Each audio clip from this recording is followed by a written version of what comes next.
can we acknowledge that our words become our reality? Hello guys, welcome to Yundel channel, and today's share is about acknowledging something, that our words become our reality. It is what it is. It is very important that we know what we are saying. We must acknowledge what we are saying because there is power in our words.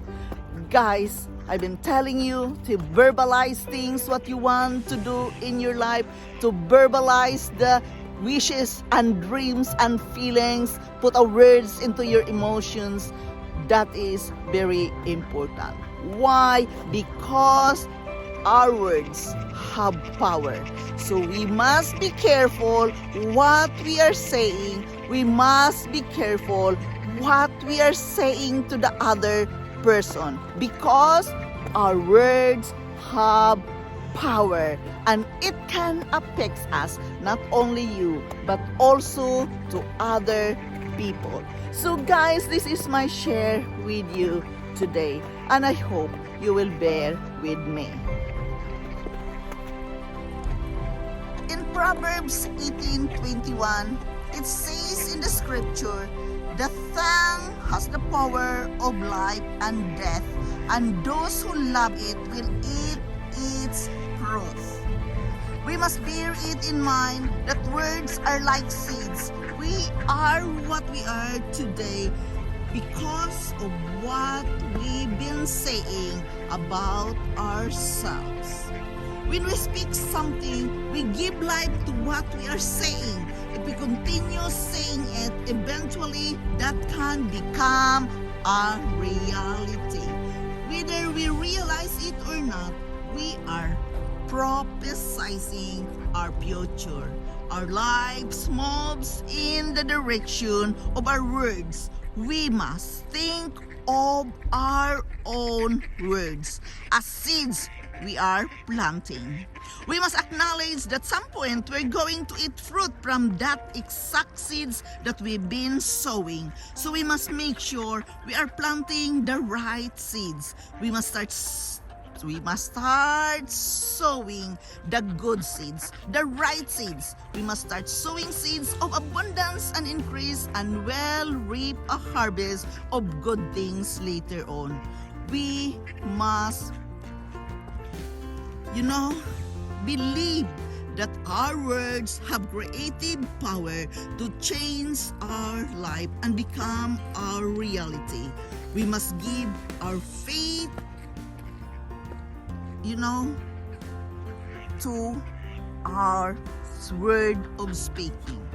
We must give our faith a voice of speaking words of life and blessings over ourselves and our future daily. We must do and believe that we will sow the right seeds.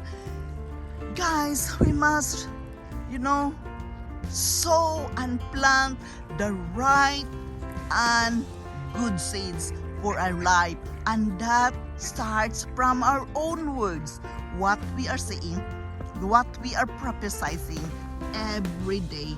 It increases our confidence and reap a good harvest of going that from tiny thing, acknowledging small things, from that we can grow with that, expecting something, that we can reap a good harvest of what we are sowing, and that we are going to sow the right good seeds and reap the abundance of it. How can we acknowledge that our words become reality? We must lift our feet up. This is a new beginning. Lift up yourself with faith and believing into something, that this is your new opportunity, the beginning of something you are creating in your life. Therefore, guys, the affirmation, the good words, the mantras is very important to practice and verbalize it every day. Speak words of wisdom to yourself.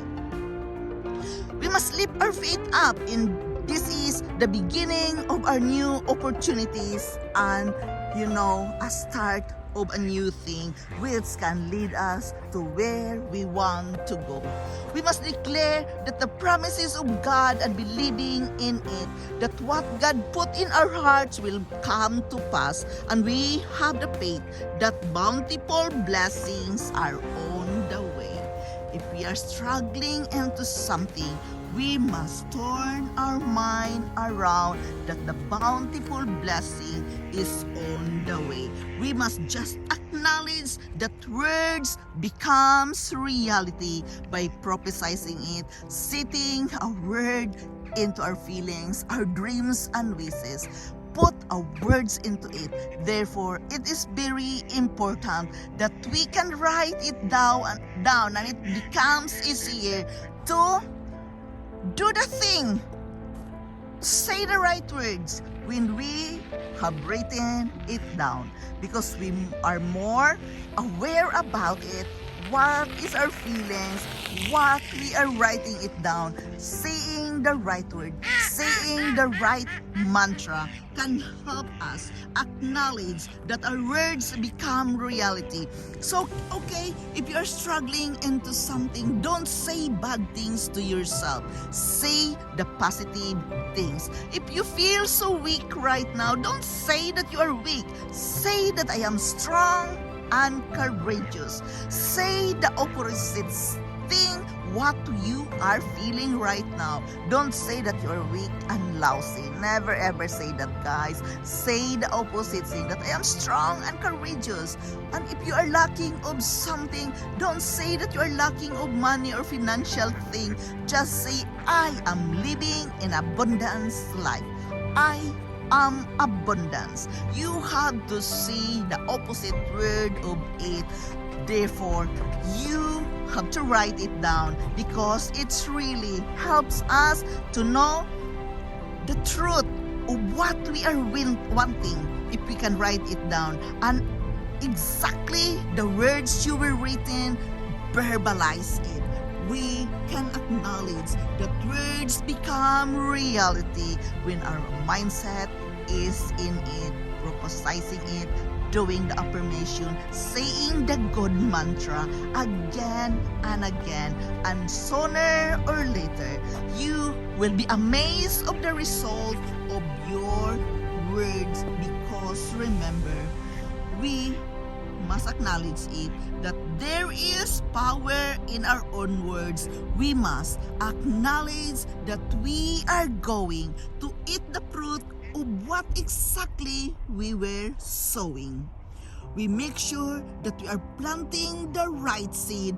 We must start sowing the seeds of abundance and increase, and we will reap a good harvest of it when we can be aware what the words we are prophesying every day. Just acknowledge it, that there is power in your own words. How can we acknowledge that our words become reality? Everything will be easier to acknowledge that when we know the right word and we are writing it down, acknowledging it. You know what we are going to do with our life. It becomes easier to acknowledge it, guys, when we can write it down and really recite it, verbalize it, the good things you want in your life. Speak it loud. If you're afraid, then you say that you are not afraid. Say always the opposite thing of that. Don't be discouraged of what is happening in you right now, whatsoever the challenges you are facing right now. Comfort yourself that you are strong, and courageous. Always mark your words. The negative thing, turn it into the positive thing, and recite it, verbalize it again and again. And it really helps us to keep on going. The inspiration will be there, the motivation will be there when we can say the right word, because there is power of our own words. So guys, again, this is Yundel. Thank you so much for listening. Thank you so much for supporting me here in my life journey. Remember, your words have power. Acknowledge it and recite it, the positive affirmations daily. Thank you so much guys for watching. I love you all and bye-bye.